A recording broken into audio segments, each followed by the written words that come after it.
I'd like to ask everyone if they would take their seats. We're going to get started with our brief intro before we have lunch. Everybody find a seat. One of the things you're going to get a whole lot of today is greetings. So I'm going to start off the group by saying welcome and bring you greetings from the East Chicago Health Department. My name is Terry Martin. I'm the director of the Health Department. And at this time, I'd like to bring the Honorable Mayor, Anthony Copeland, to bring a welcome from the City of East Chicago. Mayor.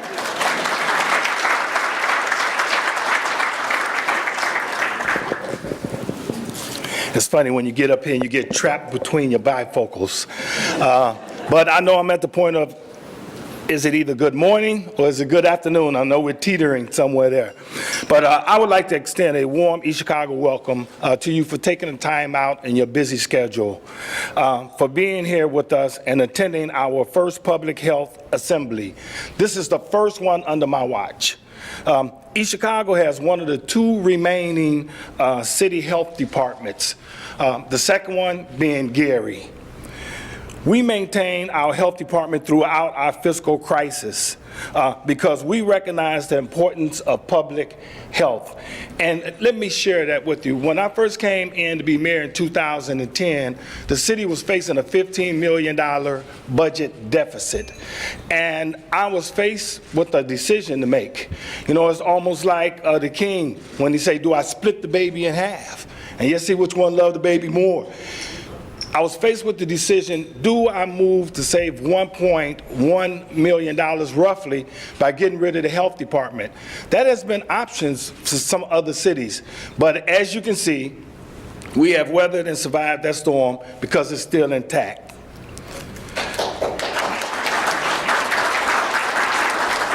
We also recognize the importance of our residents' access to health care, such as immunizations. We have continued to address disease control and vector control issues throughout our city, including our health inspection programs for food services. In addition, our health department is undertaking a public health assessment of the Calumet neighborhood. This is the first for our city. Again, let me give you a little detail. In the Calumet area, it's a Superfund site. And we're looking at the EPA coming, cleaning it up. We will be dealing with toxic substances such as arsenic and lead. And again, I'm looking for the health department to rise to the occasion and again, to buffer and get the community through that health dilemma. But today, we welcome our State Health Commissioner, Dr. Jerome Adams. On behalf of our citizens and on behalf of me, we give you a warm East Chicago welcome.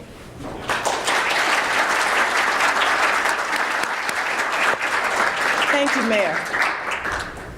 We also, in addition to Dr. Adams being with us this afternoon, we have another state dignitary here with us, and she is none other than Ms. Jackie Joyner Burrows, who is a special assistant to Governor Michael Pence. She's going to bring us greetings as well.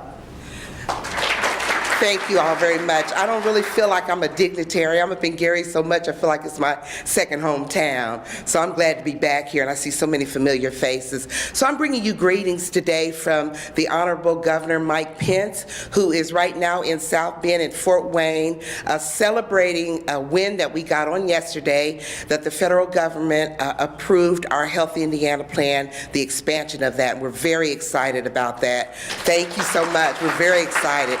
It's going to serve 350,000 more people. So that's going to help a lot of people, and we're delighted to be here for that. And Dr. Adams will say a little bit more about that. But we thank Dr. Browning and my good friend Terry Martin for having us here today, and we just look forward to many more returns up this way. Thank you so much.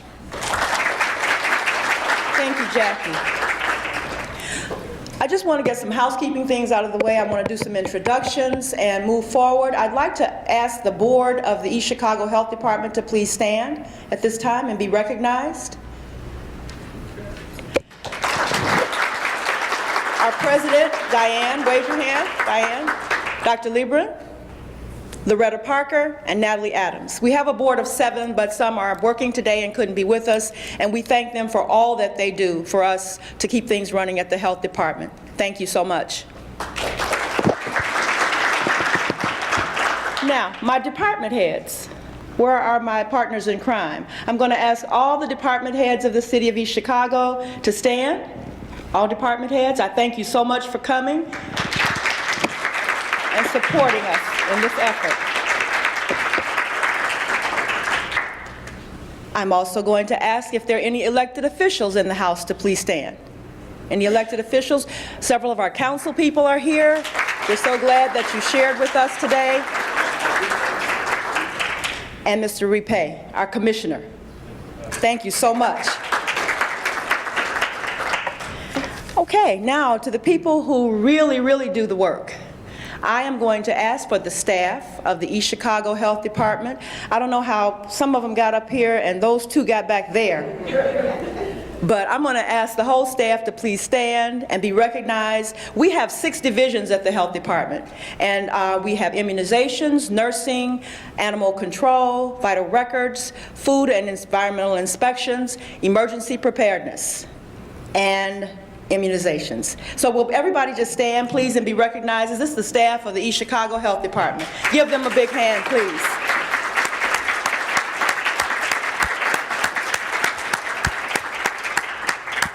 Okay, staff.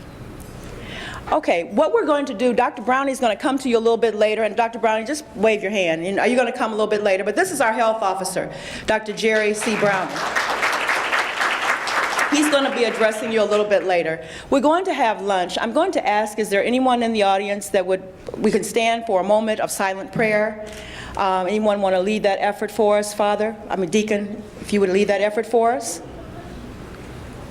I've got 5 kids, but I'm not a father. Okay, I'm sorry.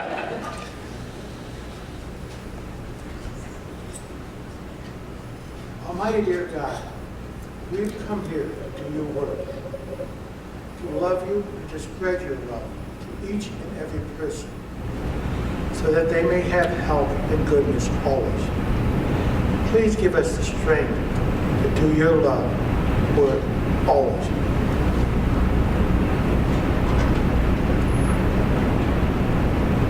In the name of the Father, and of the Son, and of the Holy Spirit. Amen. Thank you.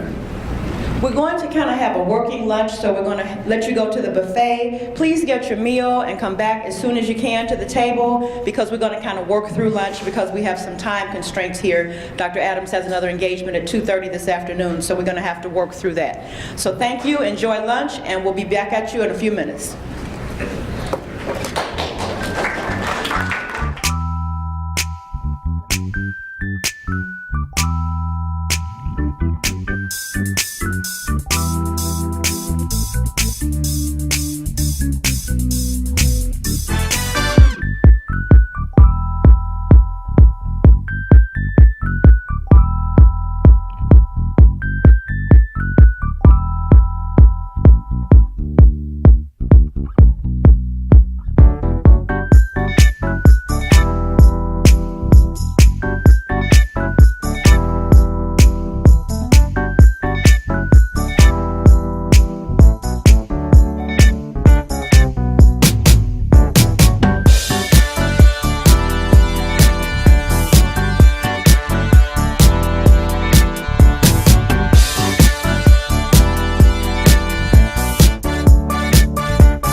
Big boss and big boss.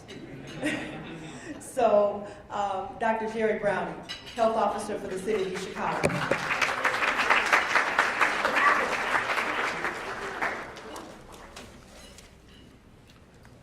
Good afternoon. It's a pleasure for me to stand before you at this inaugural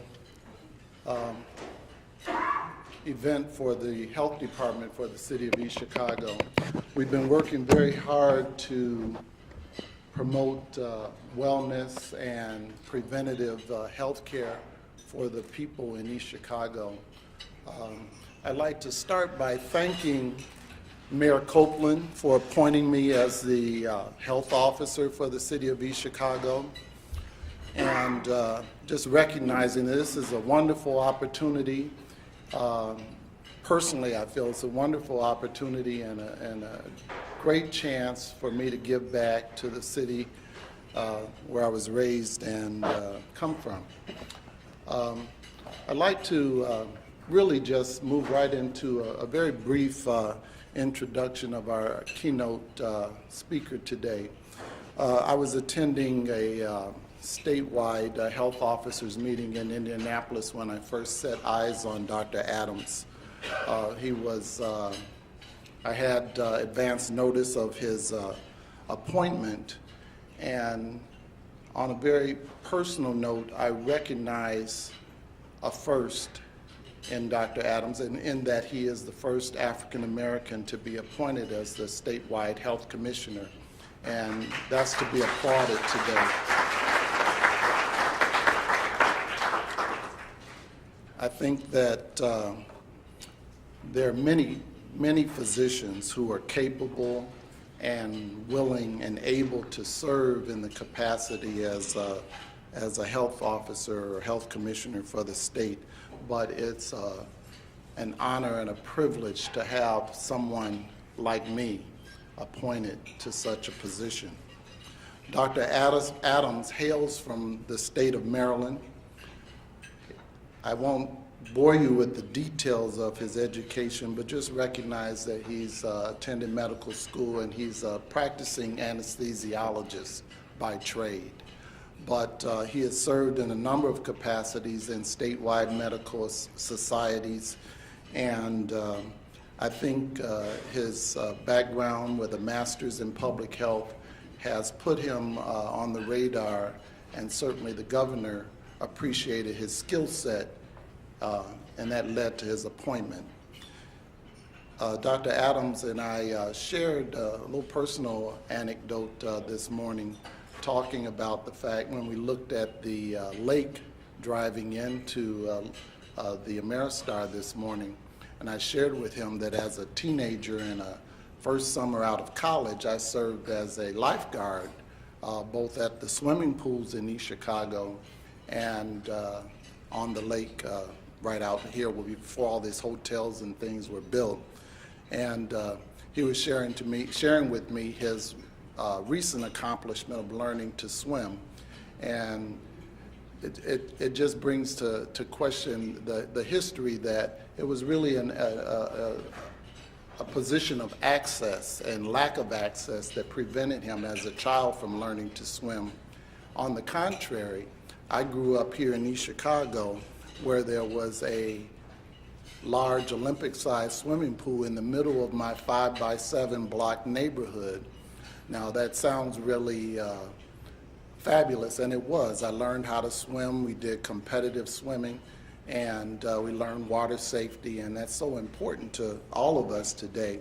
But of course, that swimming pool was in that neighborhood because way back in the day, they segregated African Americans, and that's why it was built there, so we wouldn't swim in other pools. And so that was an inadvertent, wonderful opportunity that I had, but it just brings to mind the fact that there are still so many opportunities that minorities do not have, and healthcare is one of those opportunities where we still lack access. And today, Dr. Adams is going to present to you more current thoughts and opportunities about improving the lack of access that affect African Americans and other opportunities in the state. So without further ado, I want to bring to you Dr. Jerome Adams.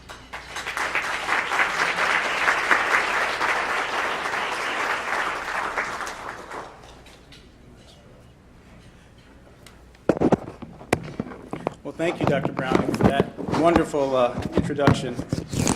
I really appreciate it as I tear the microphones apart. Here we go. Mayor Copeland, thank you so much for the hospitality. It's been wonderful. One of the best parts about this job so far has been traveling around the state, getting the opportunity to meet people throughout Indiana and to feel the passion that they have for making our state a better place. I'm going to show you all a lot of statistics today, and a lot of them are pretty bad, pretty daunting, to be honest with you.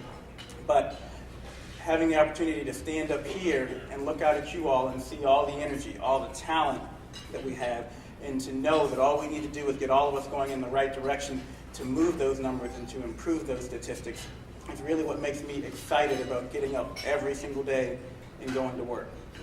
I'd be remiss if I didn't thank Terry for helping to put this together and for being so kind to me throughout the entire process, so thank you very much. As you all heard yesterday, HIP 2.0, the waiver was approved by the federal government. We're extremely happy about that, and I'm going to talk about that at the end. I'm sorry for any of the media that are here that were waiting for me to jump right into that, but we didn't know that was going to happen. And so initially, when I was asked to come up and speak, I wanted to talk about some of the problems that are plaguing Lake County, and I felt I'd be remiss if I didn't take advantage of that opportunity. So we're going to start off talking about some of the state health priorities and how Lake County fits into that picture. I'm going to go through that pretty quickly, but I will tell you all that I will make my PowerPoint available to any of you all who want it. I'll give it to Terry and to Dr. Browning if you like those statistics. And one of the things I'm committed to is trying to make sure you all get ground level statistics on what's going on, because just because we think there's a problem throughout the state doesn't mean that there's a problem in a particular area, or doesn't mean that the cause of the problem is the same in each of those individual areas. So it's important that you know what's going on and what the state is doing to fix it. As far as me personally, one of my top priorities, if I can finish while I'm here, is to shine a light on some of the health disparity problems within our state. We're not going to fix them, but I at least want to start off by shining a light on them. And when I say health disparities, yes, it's obvious there's racial disparities, but there are other disparities throughout our state. There's rich and poor disparities. There's urban and rural disparities. There's the fact that a lot of what happens is based on what works in Indianapolis and not what works in Gary, or what's going to work in other parts of the state. And I'm committed to shining a light on those disparities and empowering people throughout Indiana to make positive changes. So the Indiana State Department of Health. Our mission is to promote essential public health services, and our vision is a healthier and safer Indiana. What are our top priorities? Well, number one is a reduction in infant mortality rates. You've heard the governor say that's his number one public health priority. The governor's wife and I helped launch an infant mortality campaign just last week we're excited about, and I think that's going to be particularly relevant to all of you all in this room. Number two is a reduction in our adult obesity rates. And number three is a reduction in adult smoking rates. So they say you're only supposed to have 3 things that you're going to work on, but there are 2 more that I had to add to this list. Number 4 is assuring preparedness for infectious disease. That's obvious. I took office when the governor first spoke to the media about Ebola. So it's been Ebola for me from the start. And one of the things you're going to see an emphasis on this year is making sure we're prepared not only for Ebola, but for whatever comes next. And then finally, big push this year and moving forward into the future is going to be getting people enrolled in the Healthy Indiana Plan. If we can do number 5, then all the rest of the other 4 will see improvements in. Getting people in to see a doctor, getting them access, as Dr. Browning talked about, is going to be key to making sure some of our most disadvantaged populations are getting the information that they need, the resources they need to help improve their infant mortality rates, their obesity rates, their smoking rates, and make sure they're not going to fall victims to infectious disease. I'm sorry, I told you I destroyed the microphone. So obesity by state, Indiana's got the 9th highest rate of obesity in our country. Over 2/3 of Indiana adults are obese. It's enough to populate the entire state of Iowa. Obesity rates are higher in minority populations and rural areas, as I mentioned. There are health disparities. If you look at adult obesity by race and ethnicity, you can see that the Indiana rate is 31.8. Our white rate is slightly lower, but our black rate is substantially higher, and our Hispanic rate is also substantially higher than the average. If you look at counties, and you don't need to look at this whole map, but if you look here at Lake County, believe me when I tell you that that's dark. We're amongst the worst in the state up here in terms of obesity. So what are the costs to Indiana? Hoosiers pay $3.5 billion in obesity-related medical costs. In Indiana, 37% of obesity-related costs are financed by Medicare and Medicaid, so that's why we all should care and why our legislators should care. Obese children miss more school than their normal weight peers, which is going to affect their ability to get a good education and be productive citizens. And obese adults experience more absenteeism and more presenteeism, which is showing up to work sick, than their normal weight peers. And you'll see that I frequently reference costs to Indiana, because another thing that I'd like for you all to do, and sorry to take an aside here, the other thing I'd like to accomplish is to reframe the way we talk about healthcare. We frequently talk about people dying and how terrible it is, and that's why you need to give money to my cause of the day. Well, we do need to have the data on what's causing deaths, what's causing morbidity, what's causing mortality. But I'll tell you, down at the State House, the people who want more money for roads are saying people are dying because the roads aren't working. The people who want more money for jobs are saying people are dying because they don't have enough money to feed their kids. There's always going to be someone at the table who is making as compelling of a case as you are for why they need the money. So we need to put what we want in economic terms and show why for Indiana, what we need to concentrate on health care and improve our health status. So contributing factors to obesity: eating more and moving less, faster access to fast food, we all know that, lack of access to fresh and affordable healthy options, low opportunity to engage in physical activity, and increased screen time. And I struggle with all of those with my own children. So what are we doing? We're going into the schools and trying to improve obesity and physical activity. And I won't go through all of these. You can read these. Work sites. We're working on worksite wellness initiatives to make sure when you go to work, you can still continue to be healthy. Communities, really big on bike and pedestrian master plans, making sure we have healthy neighborhoods. My master's in public health is in chronic disease prevention, and I'll tell you a quick story. When I was at UC Berkeley, we were struggling to figure out why people weren't exercising. And at first we thought, well, they just need to be educated. Well, they know they need to eat less, and they know they need to exercise more. We talked to the ladies in the community, and we found out they didn't feel their communities were safe. So we had police officers walk around the communities with them, and we got over 100 women walking around the community with the police officer and becoming healthier. We opened up a YMCA in Berkeley, and we wondered, why isn't anyone coming to the YMCA? Well, there was no parking. We need to look at our neighborhoods in terms of how can we make them healthier neighborhoods if we want people to be healthier. Yes, there's individual responsibility. Yes, they have to make an individual choice, but we all have a role in helping them make the right choice. And then in healthcare, we're working with our providers to incorporate more public health into healthcare. Smoking, we're 12th worst in smoking. The good news is that it's the first time ever that we've not been in the top 10. 25.6, 24.0 down to 21.9. Still terrible, I'll admit it, but we're going in the right direction. It's just that other states are going in the right direction faster than we are, so our rankings aren't moving significantly. Economic impact, every pack of cigarettes costs $15.90 in healthcare costs, lost productivity, and premature death. There are populations that are particularly affected by smoking that we're going to concentrate on this year. Mental illness, almost 40%. Below poverty, 34%. Less than a high school education, 37%. In Medicaid moms, almost a third of our Medicaid moms smoke. Smoking during pregnancy, that's an area where we're actually doing well up here, relatively well in Lake County. Still much worse than the national average, and my epidemiologist actually called me out for that this morning. We're constantly comparing, when I go around, the areas where I'm going to the state. Well, our state average is so bad that saying that you're doing well compared to the state, really, it's good, but it's not where we want to be. So what are we doing? Well, we've got the Tobacco Quit line, 1-800-QUIT-NOW. I want you all to remember that if you are smoking, and there are some of you in this audience statistically who I know are, and you want help to quit, if you've got loved ones who want to quit smoking, 1-800-QUIT-NOW. We can connect you with counseling and also with resources to medications to help you quit smoking. And we have the Baby and Me Tobacco-Free program. Last year in 2014, we served over 10,000 people with our Indiana Tobacco Quit line. And if you are a provider and you want to be in our preferred network, we'll give you extra resources to help people quit. Our Baby and Me Tobacco-Free program, I'm really excited about this, and we're hoping to expand that. If anyone in this room has some extra cash, we're looking for funding partners.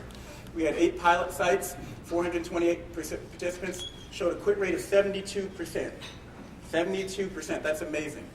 The program's core components were regular visits, and when they went into a visit, they were tested with a CO2 monitor to determine whether or not mom was still smoking or not. And if mom wasn't smoking, she got a coupon to go to Walmart for free diapers. So we found that packaging that education along with the incentive to quit was a really powerful way to get people to quit smoking. Infant mortality, which you've heard me talk about, 7th worst state in 2011, 11th worst state in 2012. So we got a little bit better in 2012, but it looks like that may have just been a blip because our infant mortality rates for 2013, the latest year for which we have numbers, are back up again. What does that mean in real numbers? 600 babies die every year in Indiana. So we have some counties in Indiana where their infant mortality rates are worse than third world countries. So you can see why it's the governor's top health priority. What are the factors that contribute to it? Well, obesity. If you're obese, you have a 33% chance of prematurity if you're morbidly obese, and a 25% chance of prematurity if you're obese. So you saw how Lake County was the dark red for obesity. Well, I'll tell you, Lake County also has an extremely high rate of prematurity in low birth weight babies. So there's a correlation there and almost certainly a causation.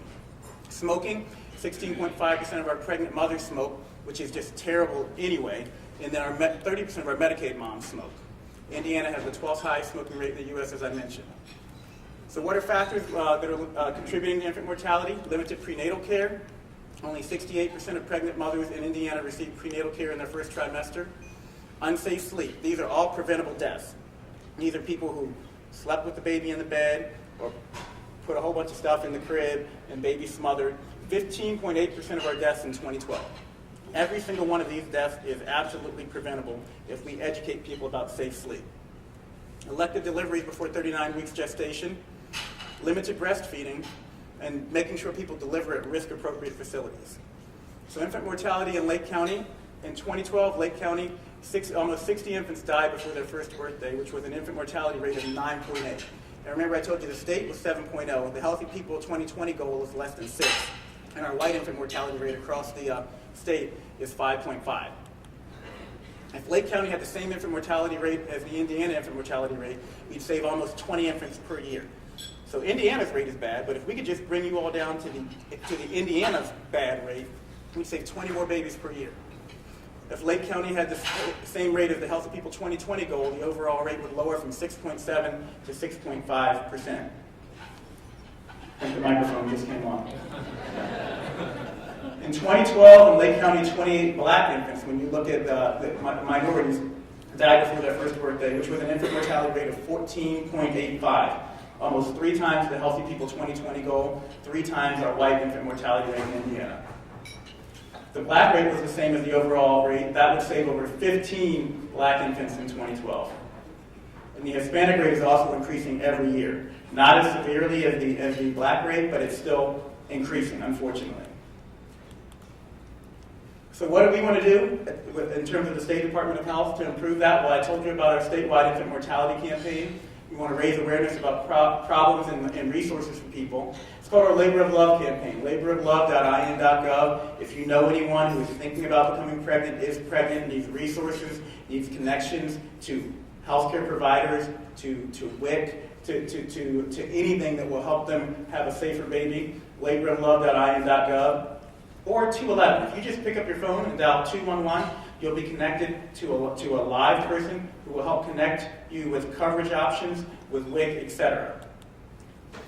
We have a statewide public health home visiting program. It's a collaboration with the Nurse Family Partnership and Goodwill, where we send someone out to the homes of people who are at risk to help educate them about how to be healthy in general, how to have a healthy pregnancy, how to have a healthy baby. And we're seeing amazing results with the Nurse Family Partnership.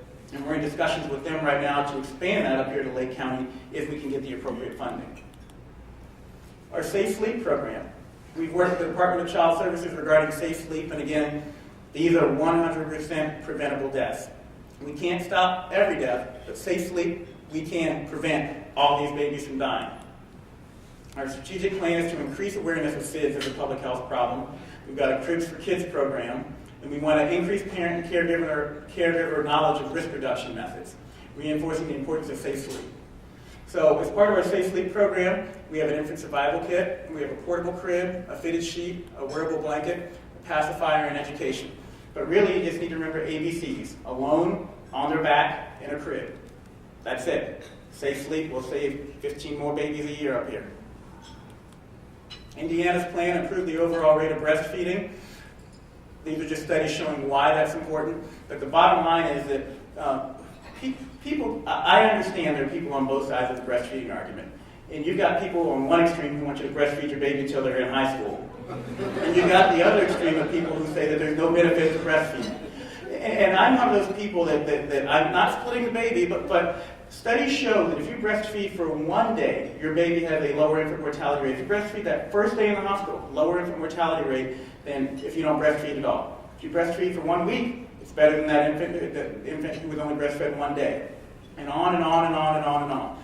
So the longer we can get them to breastfeed, the better. The more we can get over the stigma of breastfeeding, the more babies we'll save. And that's particularly relevant here in Lake County, where we have a large number of our babies. There are 2 big risk periods that we've identified for the babies that are dying here, because I want to know why it's happening. It's maternal care, it's the health of the mom before she gets pregnant and during the pregnancy, but then it's also after the baby goes home. We have a surprising number of women up here who die, baby's healthy through 28 days, goes home, and then dies sometime between that 28-day time frame and the first year of life. That should not happen, and one of the things that we know that will lessen that is breastfeeding along with safe sleep.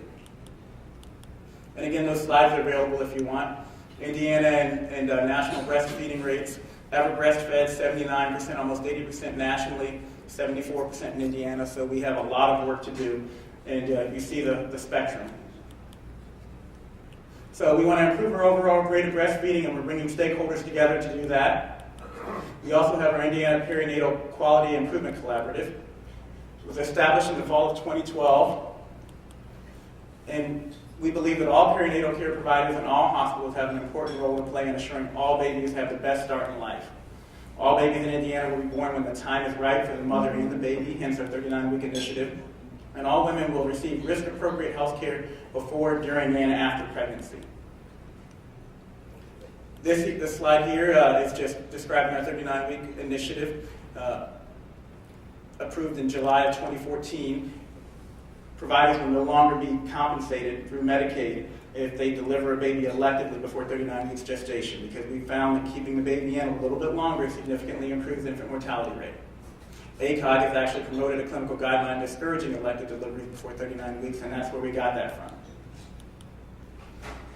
And again, going back to disparities, and several of you have heard me say this before, we have an infant mortality problem in Indiana, but more than that, we have a health disparity problem. Because if we addressed and fixed our health disparity problem, we wouldn't have an infant mortality problem. Our rates would be lower than the Healthy People 2020 goals.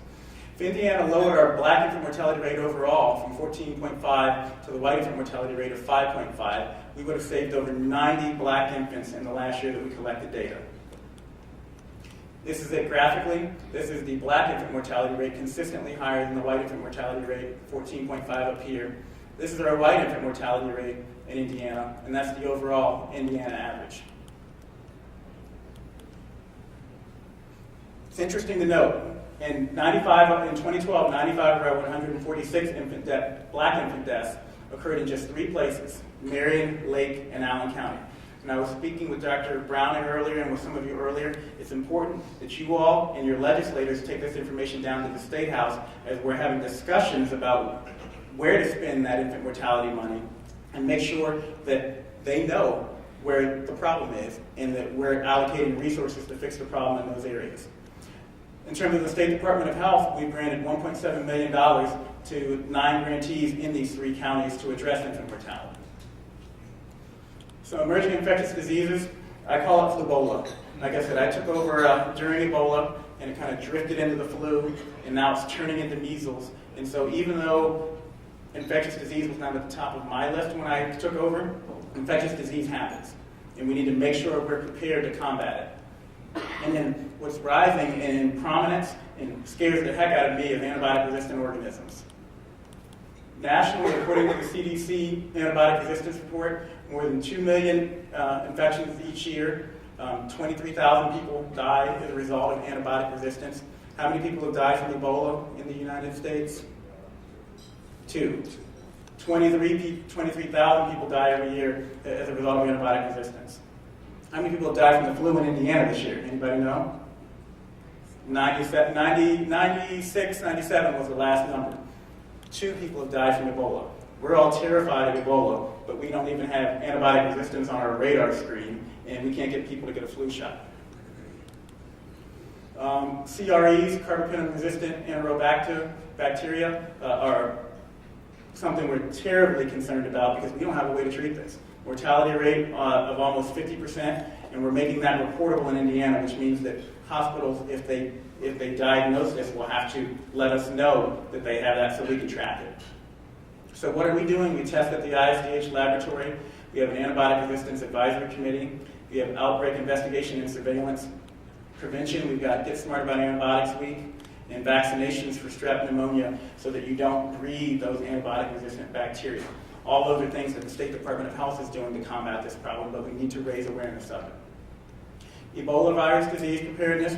I'm going to a workshop. I'm leaving here to actually go to a workshop in Maryville to discuss Ebola preparedness. And I want to thank all of you all in that room who've been involved in this process.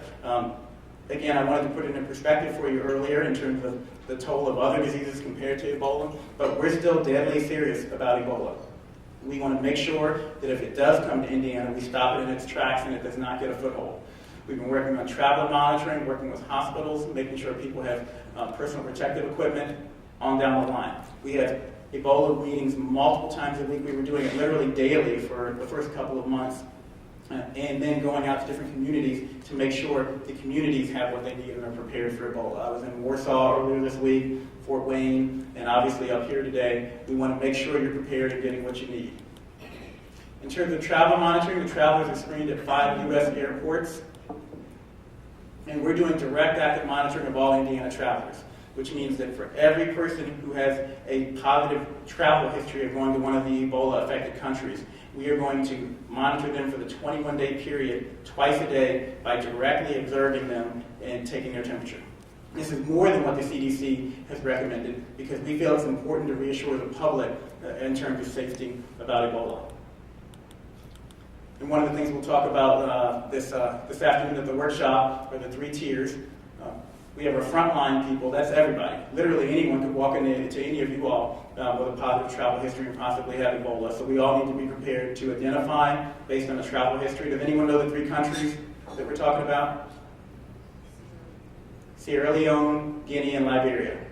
If they have a positive travel history in the last 21 days, they're going to one of those 3 countries. So identify, isolate if they have symptoms, and then inform. Let the State Department of Health know. So everyone can be a frontline person. We have assessment hospitals that will be prepared to test the patient until they and hold them until they're positive. And then if they test positive, then the CDC and the ISDH will work with you to get them transferred to an appropriate treatment facility. So on to flu. The long and the short of it is it's been a terrible flu season. As of January 23rd, 97 associated flu deaths, 1 with a pediatric death, most 83 were over age 65. We had 10 in Lake County, which is tied for first place in deaths, along with Allen County. I was talking with Dr. Browning earlier, and he told me they can't give away flu shots. They've got flu shots they're going to have to throw out at the health clinic. This is something we've got to get the message out about, and I'm not going to embarrass anyone here, but I guarantee you, because everywhere I've been, I guarantee you if I ask you all who all in this room has gotten their flu shot, probably half of you won't raise your hand, probably more of you. And it's not just about you. It's about protecting the people around you. It's about not bringing that virus into your people, your younger family members and friends, your older family members and friends, your people with multiple comorbidities who can get sick from you bringing that flu around them. And Dr. Browning told me an interesting story earlier. He said the people he's seen die of flu weren't people who were in these risk groups. He said the people he's seen die of the flu are people who just got a really bad case of it. Well, that can happen. And I know that, and we'll talk about I'll save that for the next slide. CDC does estimate that the early vaccine effectiveness rate is 23%. And so that scared even more people from getting the flu shot. But vaccination is still encouraged because they can promote cross protection against related strains, and you can get protection into next season. Antiviral treatment has been clinically shown to reduce illness and severe outcomes. So the doctors in the audience, if you have someone who has the flu, please get them started on Relenza or Tamiflu. How do we stop it? Vaccinate. So yes, the vaccine effectiveness rate for preventing you from getting the flu is 23%. It's higher than that for lessening your symptoms and lessening the duration of your symptoms. So 23 is a relative number for not getting the flu, but you still might not get as sick if you get the vaccine in the first place. And last I checked, 23 was still greater than 0. So I'd rather have 23% effectiveness than 0 effectiveness. It's not too late even now for those of you who haven't gotten your flu shot. Flu season lasts into March, and again, you can have protection into next season. Younger, healthier people who think they're invincible can still carry the virus. And then proper precautions. Clean, cover your mouth, contain, meaning stay at home if you're sick. And as we talked about, discuss antivirals. So I've got some stats here I quickly want to go over, just Lake County versus state. When I travel around, I like to show you all some particular things that popped out at me when I looked at your statistics versus the rest of the state. Current smokers, Lake County 25.8, Indiana 24.0, national is 20%. So we're higher than the Indiana average and much higher than the national average. Obesity prevalence, which we talked about earlier, 34.0 for Lake County, Indiana 31.4, national median 27.6. Infant mortality, all races, Lake County 9.8, much higher than the Indiana average, and obviously higher than the national average. Infant mortality white, 9.1 for Lake County, 5.5 for the Indiana average. So this is an important thing to remember too, and it's why I have mentioned earlier my broad definition of health disparities. It's not just black-white, it's rich-poor, it's rural-urban, it's anyone who has a barrier to health. Because in in Lake County, the white people are doing pretty bad too. So we don't want to ignore one subset. We want to find out what are the barriers to health in each population. And the black infant mortality rate, 14.8 for Lake County, which is even worse than our terrible black infant mortality rate for the rest of the state. Mothers receiving prenatal care in the first trimester, Lake County total 67.8 versus 68.4. White, Lake County 70.9 versus 70.7. Black 64.2 versus 57.4 for the rest of the state. So you're doing better than the state average, but this is another place where I don't want you to rest on your laurels because it's still not good enough. It's still not where we need to be. Low birth weight infants by race. Lake County much higher total, lower in white but higher in black infants. Very low birth weight, you see the same thing, higher in black infants and higher overall. Percent of birth to mothers who smoked during pregnancy, Lake County is much lower than the Indiana average. Again, very good, but 12.3, 11.3, 10.7% of mothers who were smoking while they're pregnant is still way too high. We still have work to do. Preterm infants by race, total 10.9. And the black community particularly has a problem with having preterm infants going back to obesity, going back to getting good and consistent prenatal care. Birth outcome indicators, and like I said, you can have these slides. I won't dive into them because we're running short on time, but we tried to break it down so that each of you can see, and you can get a quick glance at that, and if you want those slides, we can send them to you. We can break all this information down to this level. And then, okay, so we had all races, and then we had African American. Age-adjusted mortality rates for cancer, we see that total, and then both for white and black, you have higher cancer rates in Lake County. Homicide, this is just terrible. Total 14.3 versus a 5.5% rate for the rest of the state. Higher in whites for Lake County versus the rest of the state, and much higher in blacks versus the rest of the state. So now I'll get into what the reporters probably came here to hear. Thank you for being patient. Now we're going to talk about the Healthy Indiana Plan, and I've got to tell you again, I could not be more excited about this happening.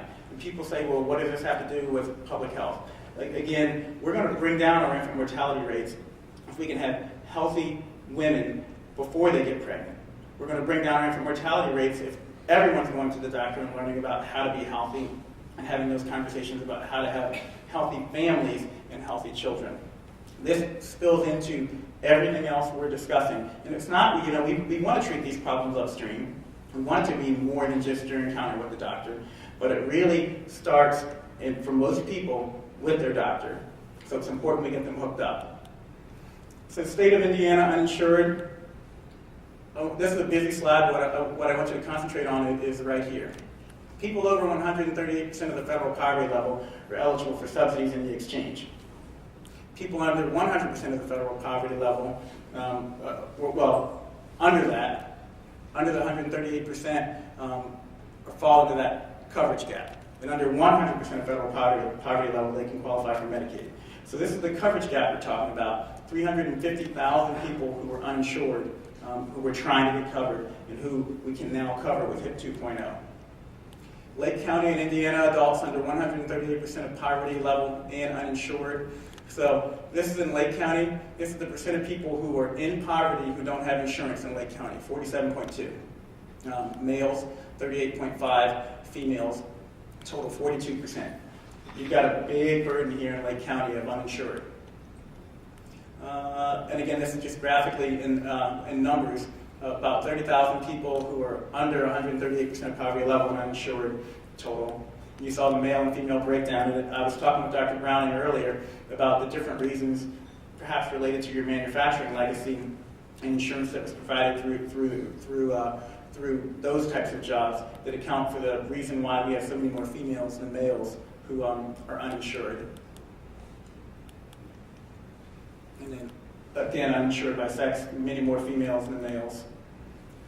So I'm going to begin at the end with my summary slide, just so you all know the important points that we're going to be discussing. HIP 2.0 waiver is approved. People can go to the website and start enrolling immediately. You can get on the website right now. And coverage will start February 1st. It's an Indiana-specific solution that emphasizes Indiana-based priorities. It builds off our own successful program of HIP 1.0 that Jerome Charlie Brown helped co-sponsor back in 2008.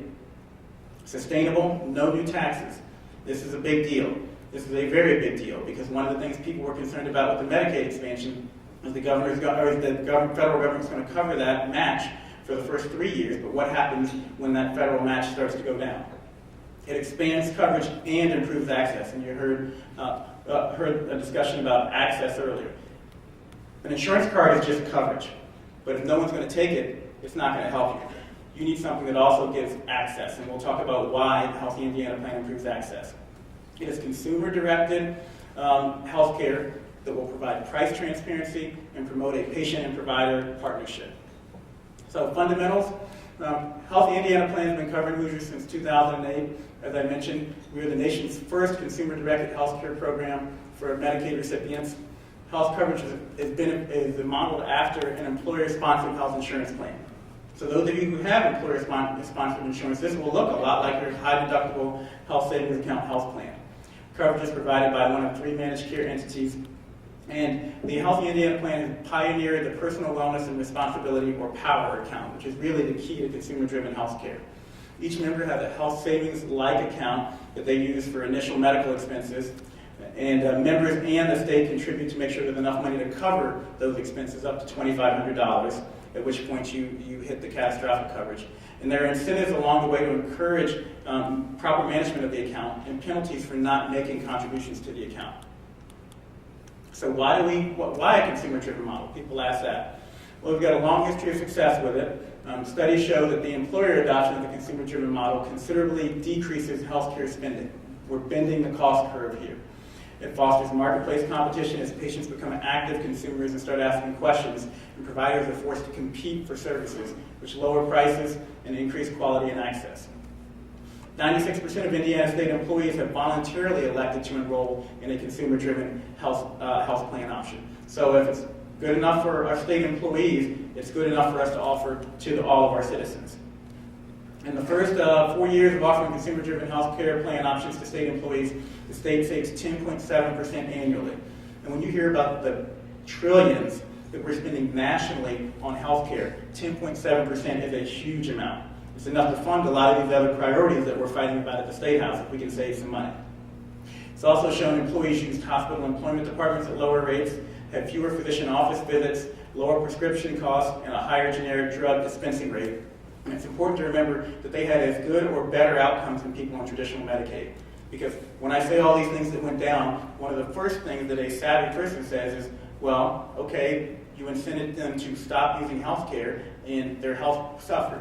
No. In the Healthy Indiana Plan, not only did we lower cost and lower utilization, but we showed an increase in health in most cases, or at least health stayed the same. So the power account, and I don't want to get too much into this. I'm happy to discuss it with you, and we can send out information. You can go to hip.in.gov if you want more information. But the member and the state make contributions to the account to cover the first $2,500 of health care expenses. Member portion of annual contribution is approximately 2% of household income per year, ranging from as low as $1 per month to $100 per month. The idea is to give people a way to transition, to be able to afford health care, but to transition into work instead of discouraging them from going to work. I have family members, and I probably shouldn't say this, but I have family members who've told me, hey, I can't go to work, I'm going to lose my insurance. The idea behind the Healthy Indiana Plan is to provide a pathway for people to work and to achieve and to continue to achieve without fear of losing their insurance. Members who do not make monthly contributions face penalties. For qualifying individuals, a portion of their unused power account funding can be rolled over into the next year. So you make contributions to the account. If you don't use it all up, you can roll it over into the next year. And there's an increased rollover for HIP Plus members if they receive recommended preventative care. I love this provision because, again, we talk about it, we're discouraging people from getting proper care. What are we doing to make them healthier? Well, if they actually receive recommended preventative care, they will get increased contributions into their power account. So we're encouraging them to come into the doctor, to get that colonoscopy, to have those discussions, to get that mammogram. So why not a Medicaid expansion through the Affordable Care Act? That's a question I commonly get. Well, first of all, the Supreme Court said you can't force states to expand Medicaid. And when we polled people from around the state, they've consistently said, we don't want to expand Medicaid. So, number one, it's important to acknowledge the fact that the people of our state have spoken and they said they don't want to expand Medicaid. The president also made a challenge. He said, I want the states to be incubators. I want you to chart your own path, to establish your own priorities, to devise your own solutions, and that's exactly what Indiana has done. And then, as I mentioned, there's a 100% federal match the first 3 years, but then what? Then states are looking at having to raise taxes to continue to cover that Medicaid expansion, and it's a whole lot easier to pull, it's a whole lot harder to pull insurance away from someone. So those are reasons why not the Medicaid expansion. There are also problems with traditional Medicaid. It's an income-based entitlement. So again, once your income goes above a certain level, you lose your insurance. That disincentivizes people from going out and getting a job, from working. It's an outdated model with no co-pays, deductibles, or co-insurance. Medicaid is, with no repercussions for no-show or non-compliance, minimal choice, low incentives to get healthy. Provider reimbursement does not cover the care of cost. And that goes back to, again, I have a card, but no one's going to take it because the Medicaid reimbursement is so low, which is poor access, and then escalating cost with poor outcomes, quite frankly. So HIP 2.0 versus Medicaid. Medicaid gives you coverage. It gives you that card. Doesn't guarantee access, doesn't show health improvement. We've shown an increase in access. There is hardly a doctor out there who will not take the Healthy Indiana Plan. And there's also, and we've also shown health improvement with people who are enrolled in the Healthy Indiana Plan. How do we know that? Well, because of HIP 1.0. HIP 1.0 lowered emergency room utilization by 7% compared to traditional Medicaid. 60% of HIP members receive preventative care similar to commercial populations and much better than Medicaid populations. 80% of HIP members choose generic drugs, again because they're controlling their own power account, compared to 65% of commercial populations. So that's actually amazing. We found that people who are enrolled in the Healthy Indiana Plan, and for people who say that our citizens aren't prepared for this, they're not educated enough to manage one of these accounts, 80% of HIP members chose generic drugs compared to 65% of commercial population. They're doing better than what people like me who have employer insurance are doing. It results in higher member satisfaction. 96% of enrollees are satisfied with HIP coverage. 83% of HIP enrollees prefer the HIP design. 98% said they would enroll again of the people who are on HIP 1.0. And again, it promotes personal responsibility. Who's eligible? Indiana residents, You must be an Indiana resident aged 19 to 64. You must have an income under 130% of the federal poverty level, and you must not be eligible for Medicare or other Medicaid categories.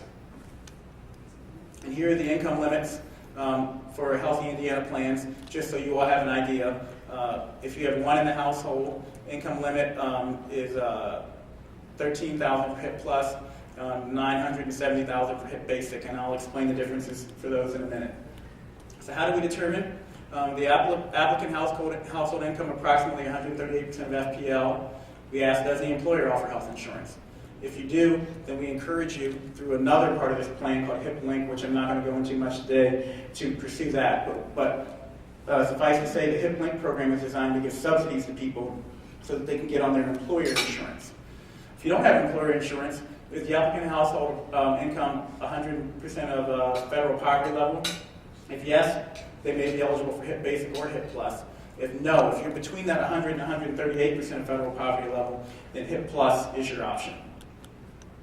So what's the difference? What we're trying to do is get the majority of people enrolled into the HIP Plus version of this program, which is the health savings account version. It offers the best value, best benefits. It includes dental and vision, which the HIP Basic does not. And to be eligible for this, the members must pay monthly contributions towards the first $2,500 of healthcare costs. And the contributions are income-based, again, as low as $1. And let's see, no copayment is required. That's another big thing for HIP Plus. If you pay your monthly contribution, you will not be eligible. You will not have a copay when you go to see your doctor. HIP Basic. So we don't want to be cruel. We know that sometimes there are people who just simply don't have it. We found in HIP 1.0 that people are clamoring. We got a waiting list of people to get on HIP 1.0. So that's not universally true that there are people that don't have it. But if you don't have it, or if you don't pay your monthly dues, we're not going to take insurance away completely. You'll fall back to HIP Basic. They cover essential health benefits, but not vision and dental services. And members will pay between a $4 and $75 copay for most healthcare services. So the idea is to incentivize them to get in the habit of paying a regular contribution towards that monthly power account, and they will get better benefits and less copays. HIP Plus versus HIP Basic. HIP Plus, more affordable, predictable monthly contributions. You can get in the habit of making that payment into that account, and we found that people don't have problems. More benefits. Options to earn reductions to future monthly contributions. Again, you can roll over money and get increased money if you engage in preventative care. And you can reduce your future contributions by up to 100%. So if you have money in your rollover account and you get your preventative care for this year, when you signed up for HIP 2.0, you may have no contributions for 2016. So there are a lot of advantages to signing up for that HIP Plus account and being a more active consumer of healthcare. Whereas if you go to the HIP Basic, and so to the question, well, what happens if I don't pay and why should I pay? It ultimately may be more expensive, and we think it's likely to be more expensive because you're going to have a copay every time you encounter the doctor. Your costs are going to be unpredictable, fewer benefits, no vision, no dental, potential to reduce future monthly contributions, but those reductions are capped at 50%, so you're not going to be able to roll over as much. So the cost sharing, if you're in the HIP Basic plan, it's $4 for outpatient services, $75 for inpatient services, $4 for preferred drugs, $8 for non-preferred drugs or non-generics. And an ER visit, it's $8 for the first non-emergent ER visit, $25 for any additional visit. So if you show up to the ER for a cold, you don't have a true emergency going on, and you're in HIP Basic, you're going to have those copays. Again, we want to, and the providers in the audience, the physicians and nurses will tell you that our ERs are overwhelmed, and that's not the appropriate place to care for a patient, so we're trying to incentivize people to get preventative care. These are the power account contributions, and again, I'll make these slides available to you all, but I thought it was important to at least see the numbers. They range from, for a single individual, from $4 a month up to $27 a month if you're 100 to 138% federal poverty level for a person. If you're a household of two, that can combine, for spouses. So it's actually less if you join as spouses in the HIP 2.0 plan. And non-payment penalties. Members will remain enrolled in HIP as long as they make power contributions and are otherwise eligible. Penalties for not making the PAC contribution, power account contribution. Again, if you're less than 100% of federal poverty level, you'll default from HIP Basic, or from HIP Plus with the better benefits to HIP Basic, and you'll have a copay for all services. If you're between the 100 and 138% of federal poverty level, the people in that coverage gap that we talk about, and you don't make your power account contribution, you'll be disenrolled from HIP and you'll be locked out for over 6 months. So again, that's a little bit of the, we talk about carrots and sticks. That's a little bit of the incentive that we give for people to continue to make those contributions, because these are people who are right now currently are uninsured, and the state, the taxpayers have made a big commitment to help fund their insurance, and we expect them to make those power account contributions, or else they'll be locked out for 6 months. They can get back in 6 months, but the reason why that 6-month lockout is important is because if we didn't have a lockout, and this is a little bit technical, but I say it because it was a big point of contention, and other states were not allowed to have a 6-month lockout. But the reason why it's important is because then someone just says, okay, well, if there's no lockout, I'll just start making my power account contribution when I get sick again and go back into the doctor's office. Pregnancy benefits, it's important to know that pregnant women receive benefits regardless of the HIP plan selected, and they're exempt from cost sharing.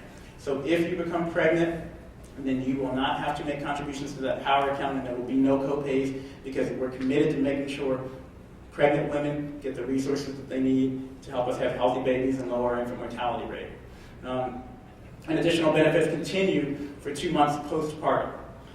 They include vision, dental, non-emergency transportation, and chiropractic care. When does service coverage begin? February 2015. That pending federal approval is not relevant. It got approved yesterday. What types of services covered? We discussed that. HIP Basic is minimal essential coverage. HIP Plus is plus vision and dental, and some other things. Who provides services? All healthcare providers are eligible to provide services. Who pays? These risk-based managed care entities. How will members be placed? They can select a managed care entity on their own. How should one answer member questions?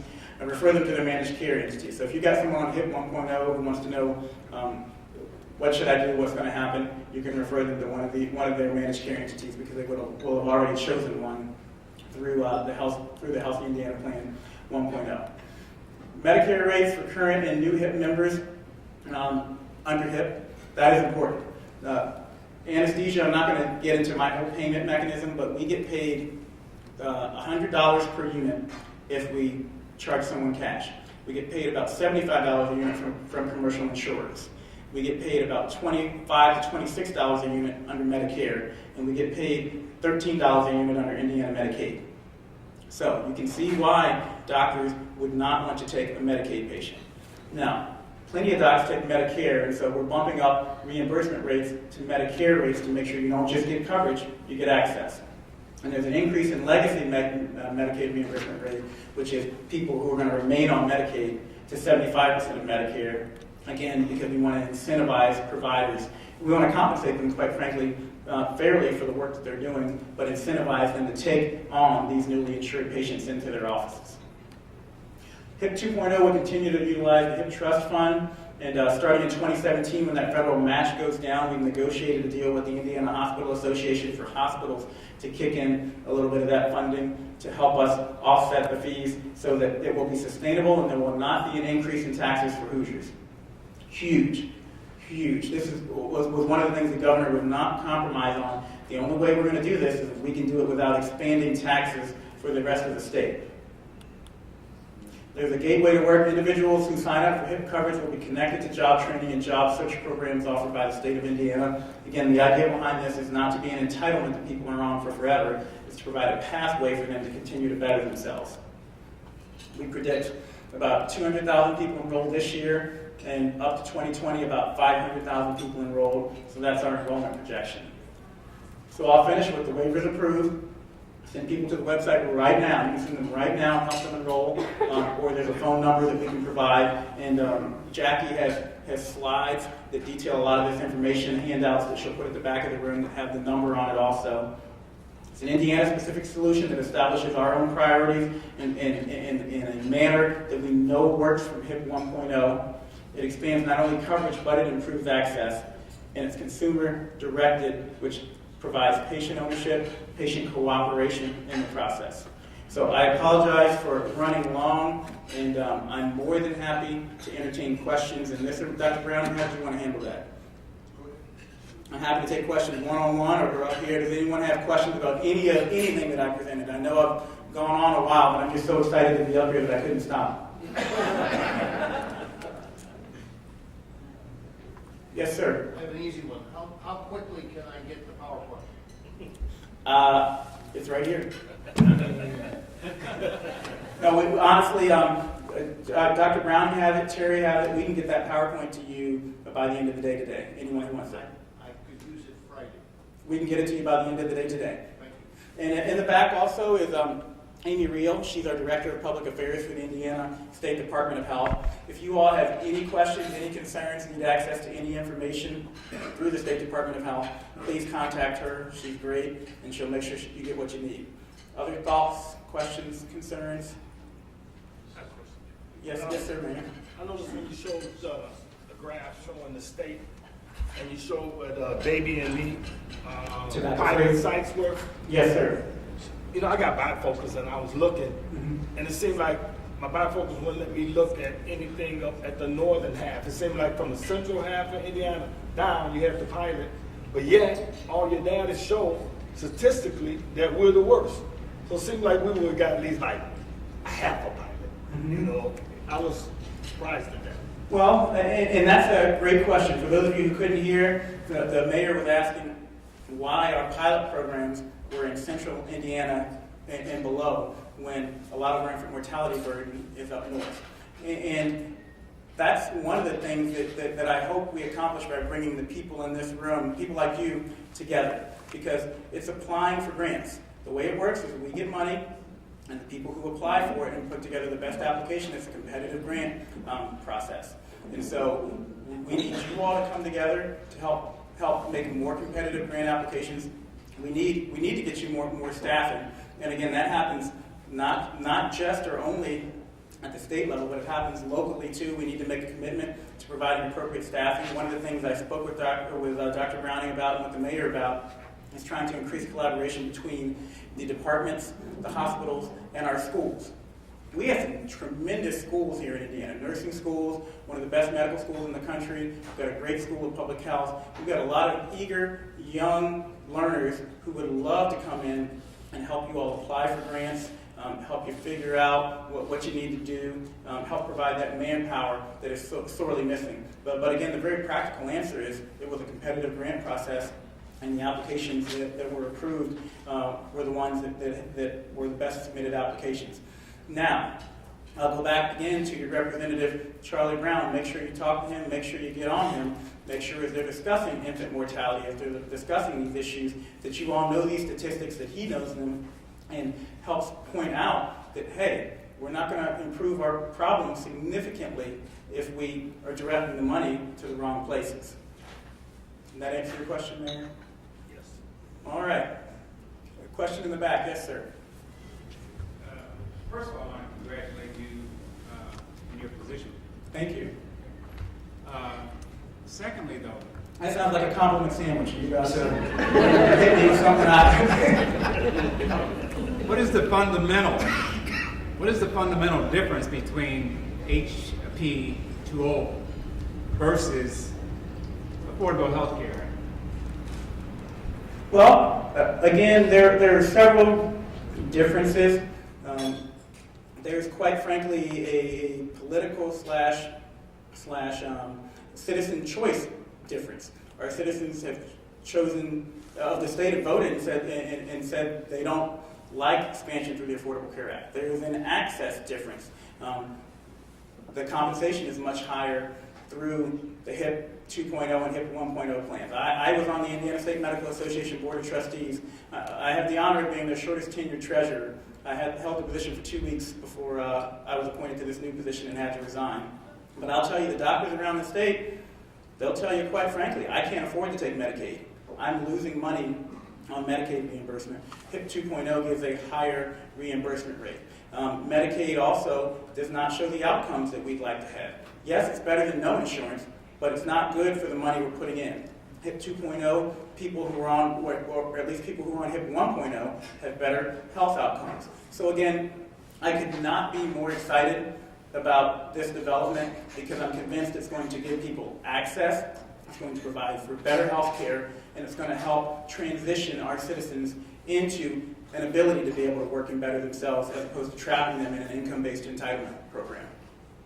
Did that answer your question? Are you about to hit me with another one? No. I mean, you gave me the political answer, and I'm going to go along with it. No, let's have a real conversation. That's my honest answer. I'm on debate. I'm just trying to get apples and apples. Yes, sir. The difference I'm hearing from you is that it's a political situation, and that's why we have HIP rather than affordable health. Well, I like to be honest, and I think we have to acknowledge that first and foremost, as public officials, our responsibility is to do what the people elected us to do and appointed us to do. So that's the groundwork. But the reality is it's not political. The reality is HIP 1.0 works. It's proven, it works better than Medicaid, and it's going to give us better outcomes without raising taxes. And so I truly believe, beyond politics, once we understand that the politics behind it, beyond politics, it is the better choice, it is the better option, it's going to improve health care. Doctors I talked to around the state, I haven't talked to a single doctor yet who has said this is a bad thing. I haven't talked to a single doctor who said I would rather have Medicaid than HIP 2.0.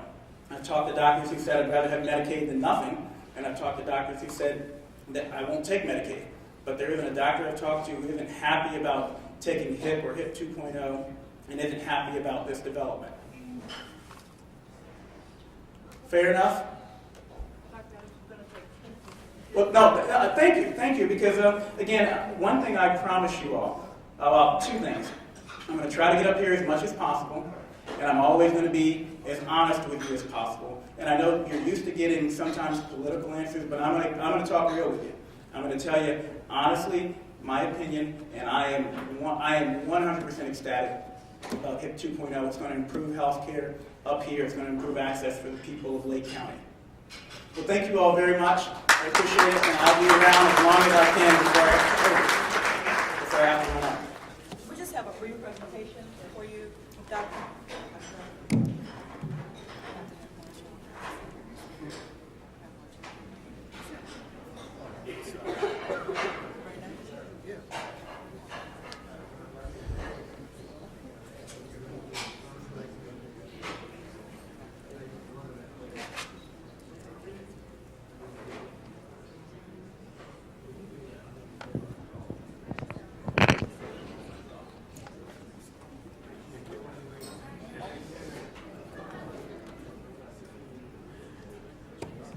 I'd like to thank take this opportunity to thank Dr. Adams for his presentation and for being here today.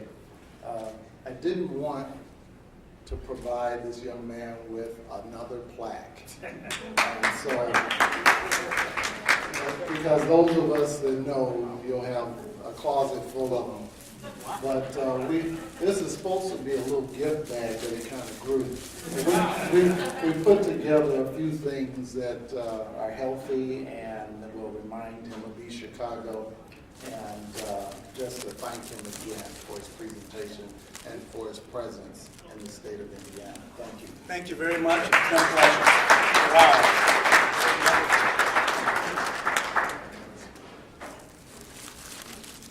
Got all the photo ones. I think you want you to flex with the gift bag. Oh, okay. I know. One regular one, and then we'll bring one in. Okay.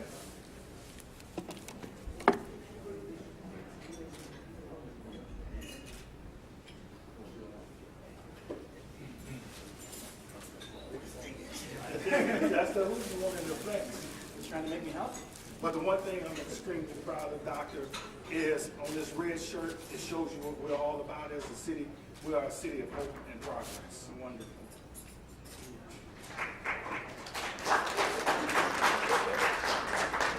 Thank you. Thank you. so much. Again, I'd like to thank everyone for attending this inaugural luncheon today, and we'll see you again next year.